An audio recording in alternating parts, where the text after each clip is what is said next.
আমাদের political পার্টিগুলার perception এখনো পর্যন্ত মেয়েদেরকে খুবই দুর্বল, অবলা, এবং এই পারসেপশনের বাইরে মেয়েদেরকে আসলে দেখতে পারে না।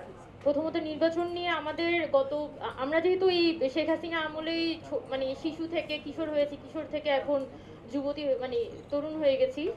সো নির্বাচন জিনিস আসলে কেমন হয় ওইটার কোনো প্রপার উদাহরণ বা প্রপার দৃশ্য কিন্তু আমরা আসলে দেখি নাই, কারণ আমরা খুবই শিশু ছিলাম 2008 সালের নির্বাচনের সময়। এখন এসে যদি আমাদের সামনে নির্বাচনে এমন পারসেপশন ক্রিয়েট করার চেষ্টা করা হয় যে ওই চিটাঙের একটা খেলা আছে, মানে ওটার নাম হচ্ছে জব্বারের বলি খেলা। মানে এখন চিটাং আমি যদি হচ্ছে মানে কুস্তি খেলতে নামি, তাইলে অবশ্যই আমি ফিমেল হিসেবে এখানে পারবো না। কিন্তু আমাকে যদি এখানে মেধা, মনন এবং হচ্ছে যে আমার ক্যালিবার দিয়ে এখানে মাঠ পর্যায়ে প্রচারণা করে এখানে মানুষকে কনভিন্স করার কথা বলা হয়, তাহলে ওইটা হয়তো আমার পক্ষে সম্ভব মেয়ে হিসেবে।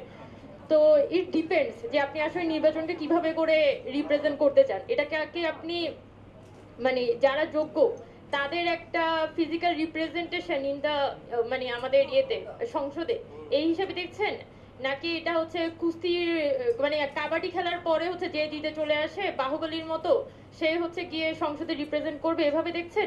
এটা আসলে অনেক বড় পারসেপশন, যেটা যেটা আসলে আমাদের এই অঞ্চলের আসলে মেইলদেরকে কাইন্ড অফ সিগনিফাই করে, তারা আসলে কিভাবে করে ফিমেলদেরকে দেখে। So it kind of hearts me যে আমাদের পলিটিক্যাল পার্টিগুলার পারসেপশন এখনো পর্যন্ত মেয়েদেরকে খুবই দুর্বল, অবলা, এবং এই পারসেপশনের বাইরে মেয়েদেরকে আসলে দেখতে পারে না। দেশ জুড়ে তোলপাড় ওয়ালটন ফ্রিজ কিনে আপনিও হয়ে যেতে পারেন মিলেনিয়ার।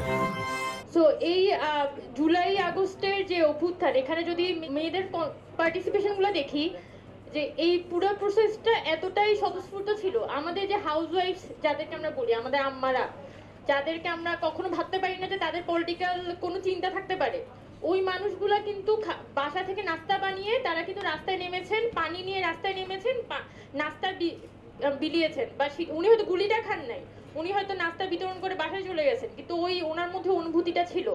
সো ওনার রিপ্রেজেন্টেশনটা আসলে কোথায়? আমি যদি বলি যে ফিমেল ফিমেল রিপ্রেজেন্টেশনের কথা, আমার মাথায় সর্বপ্রথম ওইটাই আছে যে আমার আম্মার রিপ্রেজেন্টেশনটা থাকতে হবে সংসদে। কারণ আমি উমামা ফাতেমা আমার কথাটা বলতে পারি, আমার মুখ দিয়ে বলতে পারি, কিন্তু আমার আম্মার কথাটা কিন্তু কেউ এসে বলতে পারতেছে না। সো আমার আম্মাকে রিপ্রেজেন্ট করতে পারে এরকম একজন মানুষ কিন্তু দরকার। যখন আমি উমামা ফাতেমা যখন মানে ইলেকশন করতে আসছি, বা আমি যখন হচ্ছে পলিটিক্সে আসছি, তখন আমার আমার ফ্যামিলি আসলে আমাকে কি দেখে বলবে যে হ্যাঁ তুমি ওর মতো হও, because I don't have that kind of figure.